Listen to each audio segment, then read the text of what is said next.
Welcome back to Noah's Kitchen Vlog. For today's video, gagawa tayo ng banana cake na hindi gumagamit ng oven. So meron akong saging. Mas maganda kung overripe yung saging na gagamitin natin. Wala akong masher kaya ginamit ko na lang yung kamay ko para dulugin siya.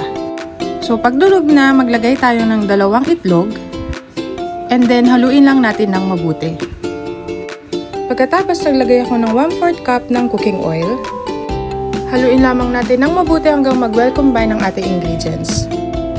After that, naglagay ako ng 1/2 cup ng brown sugar. And then, i-mix well lang natin. After that, maglagay po tayo ng 1 teaspoon ng vanilla extract. At maglagay tayo ng 1 1/2 cup ng all-purpose flour. Pagkatapos, haluin natin ng mabuti hanggang mag-well incorporate ang ating mga ingredients. Maglagay din tayo ng 1 tablespoon ng baking powder para umalsa ang ating banana bread. And then, naglagay ako ng pinch of salt. Pagkatapos, naglagay lang ako ng chocolate chips. Pwede rin kayong hindi maglagay. Pero dahil meron ako dito, nilagay ko na lang din para mas sumarap ang ating banana bread. Haluin lamang natin ng mabuti at ilagay na natin sa ating bread pan. So, tinransfer ko na ang ating mixtures dito sa bread pan. Huwag natin pupunin guys kasi aalsa pa ito. After that, lagyan natin ng chocolate chips sa ibabaw for toppings.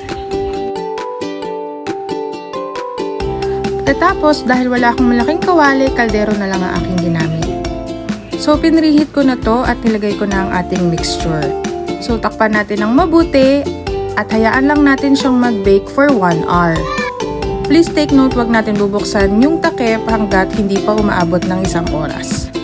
And then, toothpick test natin. Pag wala ng basa, ibig sabihin luto na. So, isalin naman natin yung next batch. Pagkatapos, alisin natin sa bread pan or container itong ating banana bread. Sobrang bango nito guys at nung natikman ko, ang sarap-sarap niya. Hindi siya masyadong matamis. So, pwede natin itong gawing idea na handa sa darating na Kapaskuhan or pwede din natin gawing pang negosyo. I hope you like this video. For more recipes, please like, share, and subscribe Noah's Kitchen Vlog. Thank you for watching! Bye-bye!